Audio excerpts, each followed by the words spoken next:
And this was a much different Nisha. The Nisha that I am now is not the Nisha that I was then.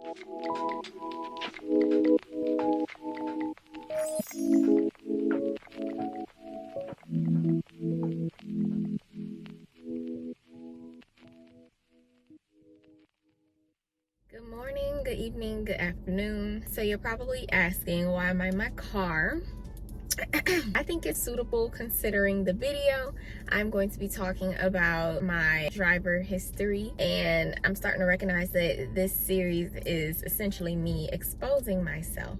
But I figured this would be something that somebody would either want or need to hear. So I did stop off at Starbucks and I got the notorious pink drink, and I didn't drink it yet just for the sake of waiting until I started this video, just because I'm extra, I suppose.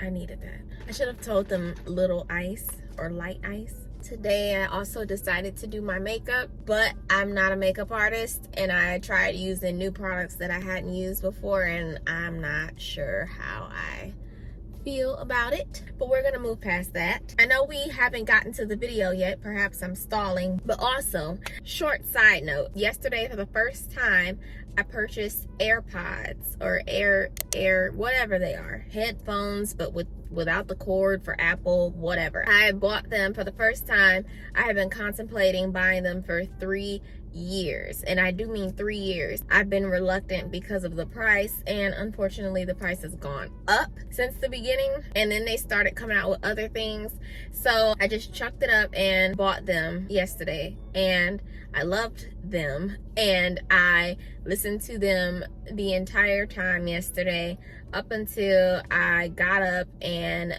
one of the AirPods fell out of my ear. And what did it do? It fell into the vent. It fell into a vent on the floor. I don't even know how it did that. It legit like found a small opening big enough for it to just fall into the vent.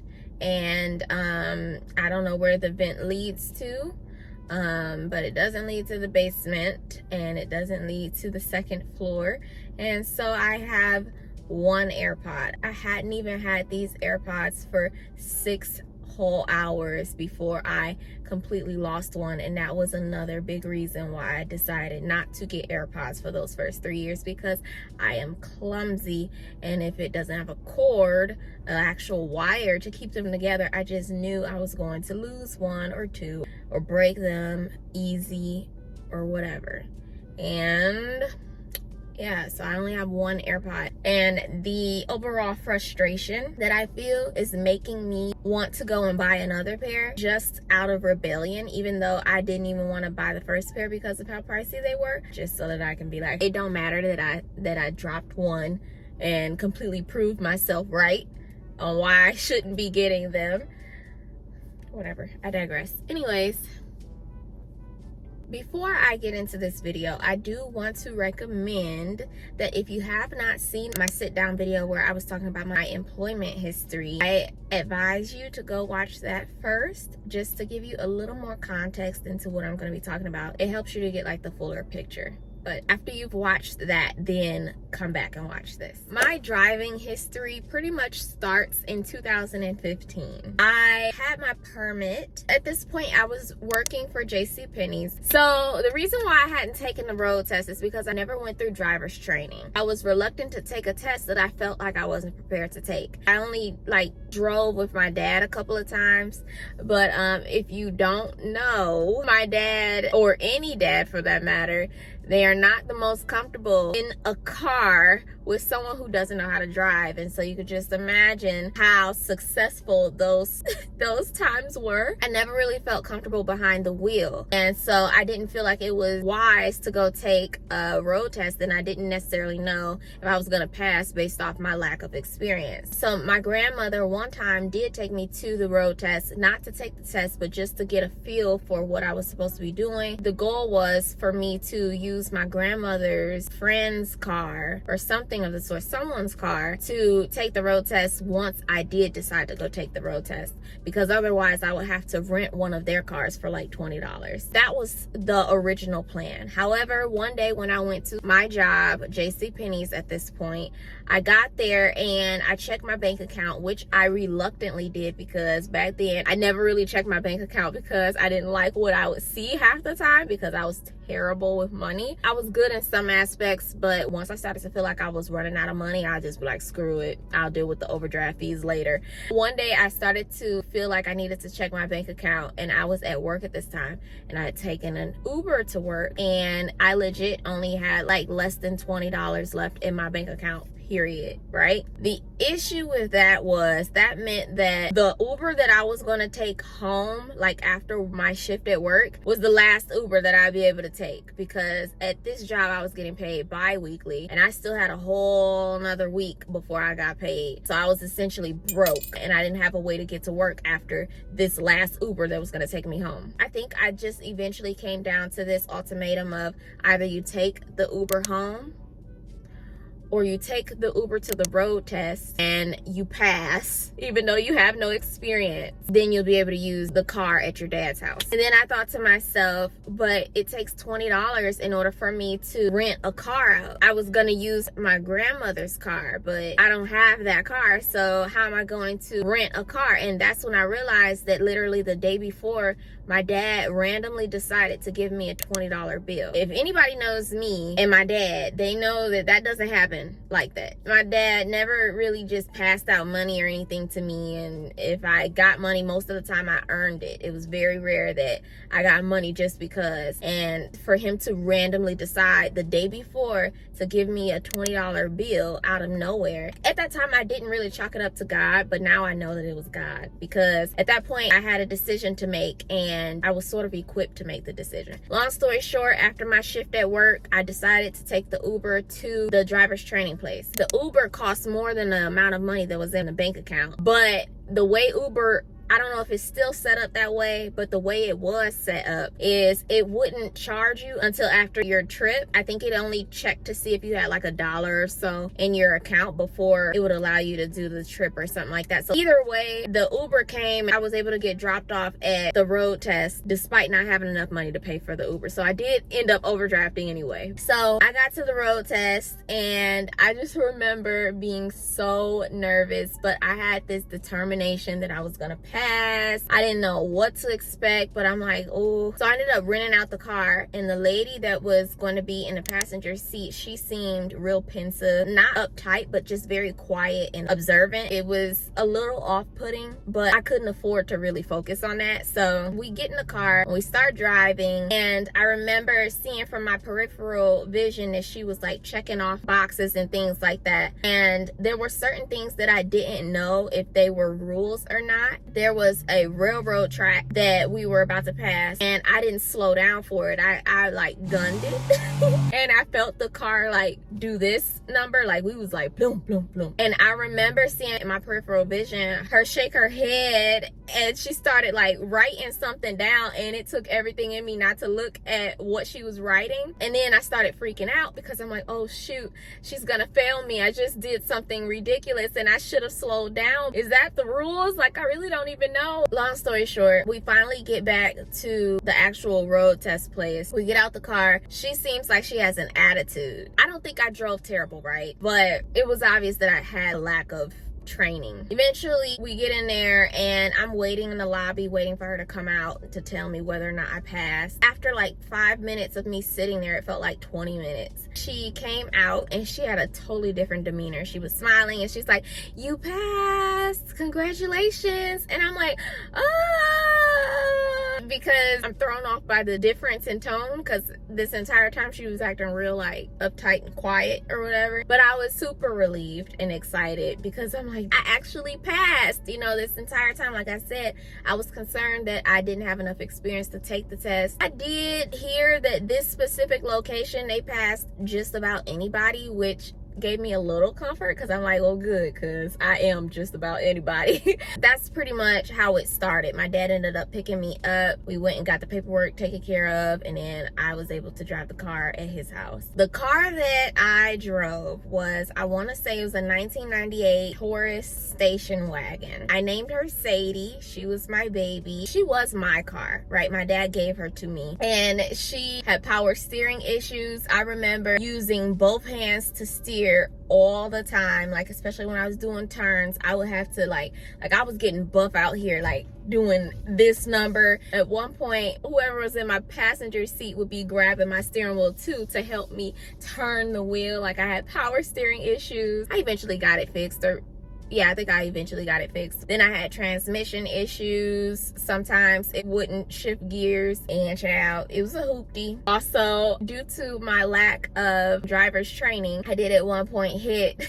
a cone on my way to the house and literally took off my side view mirror on the passenger side. And so I ended up putting like duct tape on it, trying to keep it up on the car. And every once in a while it would slump over and come back off, and it'd be wires and stuff sticking out. Now I have to like put the tape back on. Man, I used so much tape on that doggone side view mirror. It's ridiculous. So clearly I was not the best driver. Okay, I made a lot of mistakes in this Taurus. One of the biggest mistakes that I made was the day that I got into an accident, and it was my fault. It could be argued that it wasn't my fault, but it was. I was stopped at an intersection, and I was behind the car that was in front of me. We were at a red light, and like I said, it's an intersection, so it's like this, and we're right here. I hope that's a good, maybe I'll put a diagram or whatever on the screen. Eventually we get a green light, and so that means obviously that the other traffic going horizontal, because we're going vertical,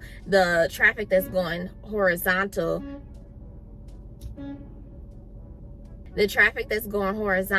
they ended up with a red light. So we're proceeding forward when all of a sudden this car comes, it busts through the red light, which by the way, it has stopped first, but then it decided to go through the red light. So it stopped, then drove through the red light, which caused all of our cars to slam on our brakes. And in the middle of the intersection, before it made its turn, it turned its lights on. So apparently it was a cop car. So this cop car randomly decided to bust through the red light. And because I was focusing on this cop car, because I'm like, what the heck? I ended up hitting the car in front of me. Child, man, I was hysterical. I just remember being so confused because I'm like, what the heck just happened? Like, I think I was sort of in shock for a second because I'm like, what the heck? I just hit a car? I felt so bad, and I started freaking out. And I just remember trying to open my door to help whoever was in the front, because in my mind I'm like, I had only seen accidents on television, and so in my mind I'm like, I just killed this person. So I'm going to open the door, but my door is jammed because of the impact, so I can't even open the door. So I'm like trying to push on the door. The guy gets out, and he's like totally unscathed, and he's looking real content,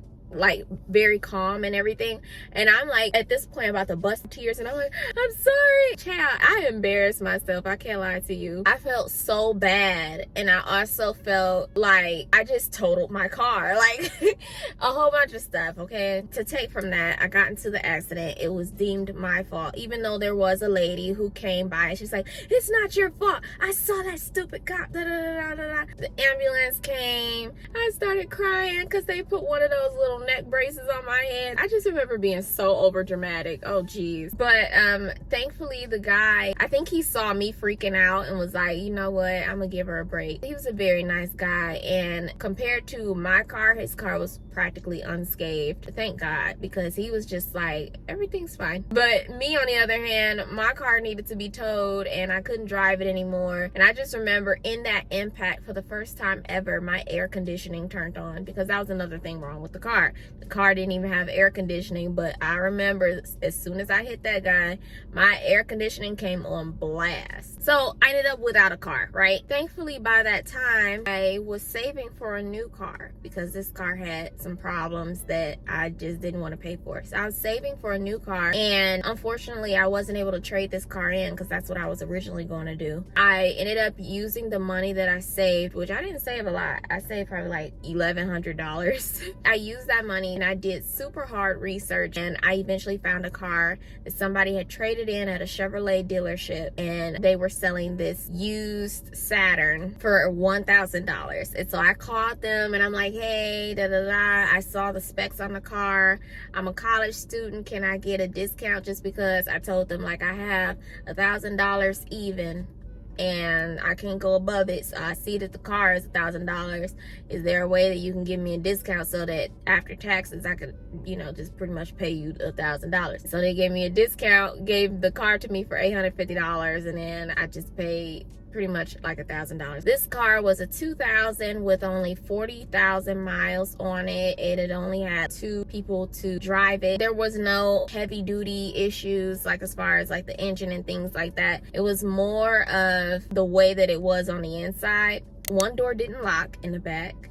One door didn't open in the back. Everything was manual from the windows to the locks. The transmission was automatic. Other than that, there was a gaping hole in the driver's seat. It looked like someone took a plumber's snake and just literally gouged a hole into the seat and just pulled and ripped out the middle of the seat. Like, I just don't know how that took place. It's almost as if someone stuck salami in the chair and had a pit bull just have at it. I really don't understand how they had a gaping hole in the middle of the seat like that. Like, how did that even happen? I just got me a car cushion and put it over it. I'm like, that's fine. But the car lasted me 3 years, so I still feel like it was a great buy. Let's back up for a second. To get back onto my driving history, I purchased the Saturn about 1 month after I got into the accident and totaled my Taurus. After I got my Saturn and everything was set up for me to continue on in life, probably about 7 months later, I was invited to a party by someone that I was cool with at the time. And this was a much different Nisha. The Nisha that I am now is not the Nisha that I was then. So college Nisha was on her way to a party. I got myself ready. I put on a wig. I put on some makeup, dress, and some heels. And I get in my car. So I'm driving from my house, which was about an hour from the party that I was supposed to be going to. I turn on a hype playlist and I start getting hyped in my car and I'm doing my thing. The thing about this scenario is it was late at night. It was probably about 8 p.m. And for you guys that know, you know. When your playlist is on and you rock into the music and it's pretty much the pregame for this party, you know that it's very easy to get lead foot. I remember I was in a 45 and I was jamming to my music, and before I know it, I was going over 60 miles an hour. But I'm not even thinking of it. I'm like, you know, I'm having a great time. You know, I'm just in the car getting high before the party. And next thing I know, there were red and blue lights. At that point, I was like, oh shoot. The reason why I was especially scared in that moment was because I had a suspended license. But I, being ridiculously stupid, I told myself I would deal with it later. And later turned into a couple months.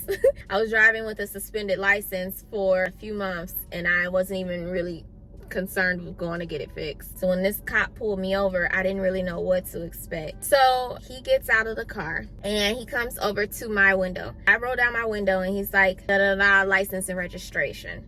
And so I hand it to him, right? Now he leaves and he goes back into his car. It was snowing outside and I'm in my car like, okay, you know, this ticket that you about to get is probably about to be super fat. You have to limit the amount of money that you about to spend at this party and anything for the rest of the week, because whatever ticket you about to get is about to be expensive. I'm telling myself this in my head. I'm also thinking to myself, well, maybe he's not even checking. Maybe he won't figure it out. I'm not sure what to expect. So eventually, I would say it took about 20 to 25 minutes. He finally comes back to my window. So I roll it down again because, like I said, it was snowing. So I was going to keep my window down. I roll my window back down.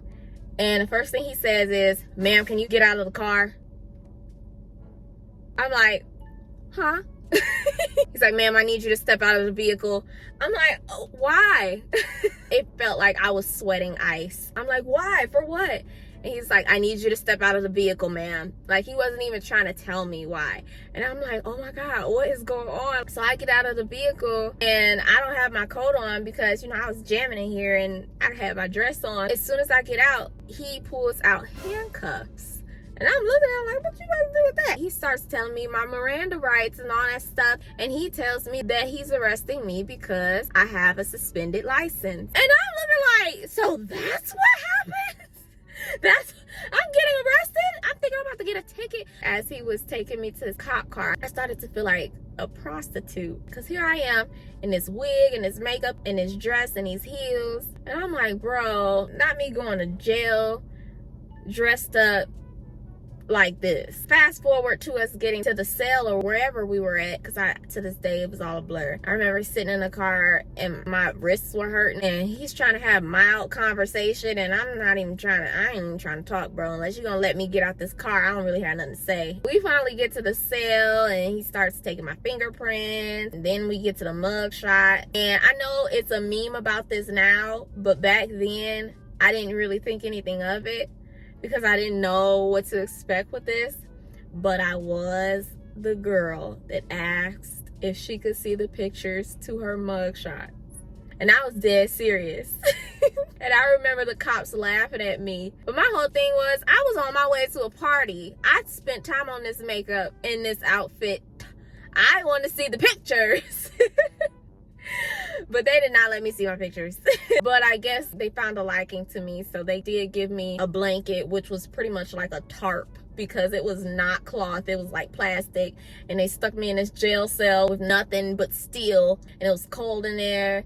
I had this dress on, and I had to contact the person that invited me to the party. I told them where I was at, and I asked them to come and bail me out, and they were on their way. But after they put me in the cell, I couldn't get in contact with nobody else. And the problem was, it was Friday night, so I was freaking out, because I'm like, I heard that if you can't get in touch with nobody, then they'll leave you in the cell for the weekend. I'm like, oh Lord. And the thing about it is, there are no clocks in there, there is no window in there, and the most psychologically stressful thing about being in a cell is that you lose track of time. Because I remember sitting on that steel bench with this plastic tarp wrapped around me, barefoot, wondering how long it's been, because my brain cannot calculate based off the fact that there is no clock in here. There's no way to tell. My brain started to tell me that it was morning. And I'm like, no, it can't be morning. It's not morning. I started to feel like I was low-key going crazy. Fast forward, they eventually come and get me, and I think it was only like 3 hours that I was in there. But child, I got home the next day with my clothes all raggedy and my wig all tilted to the side, and my dad was like, what the heck were you doing last night? And I'm like... Fast forward from there, I would say about 3.5 to 4 years later, I started trucking school. And I think that the beauty about trucking school for me was that prior to trucking school, I knew how to drive fairly well. I'd gotten good with driving cars. But there were certain things that I still hadn't learned how to do. Like, for example, reversing. I was still terrible at reversing my car. But the thing about trucking is, because I finally went to some version of driver's training, it just so happened to be a Cdl training school, but it actually taught me how to drive a car better. And it's just so funny to me that I learned how to drive a truck before I technically learned how to drive a car, if that makes sense. And by learning how to drive my truck, I learned how to drive my car much better. And I still say that I'm a better truck driver than I am a car driver, just because I have the training to drive a truck and I never had training to drive a car. That is just so funny to me. But the purpose of this video was for me to show you that I did not have a clean record before starting trucking. I've been in an accident before. I had a suspended license before. Thankfully, those things that did occur happened earlier on in my driving history. When I went to go to get my Cdl training and they looked it up, they were pretty much looking for accidents that happened in the span of like 3 years, and thankfully that was like 4 years before. It's preferred that you have a clean recent history worth of not reckless driving, or you know what I'm saying. So don't be discouraged if you don't have a clean record, because I didn't. So with that being said, I think I'm gonna go and buy me some AirPods. I was considering it this entire video, and now I think I have made the decision that I am going to buy my AirPods, because forget that, I want my AirPods. I live legit bought them yesterday and I don't even have them today, so I'm just gonna go ahead and get them. But I hope you guys enjoyed this video. I hope it helped for any of you who were concerned about your driving record. Just know you're not the only one, so go ahead, do your research and make sure that you qualify. With that being said, I love you all so much and I cannot wait to see you in the next video. Also, leave down in the comments if you are so far enjoying more for the month of May, because that determines if I'm gonna do it next year. I love y'all. See you next time. Bye.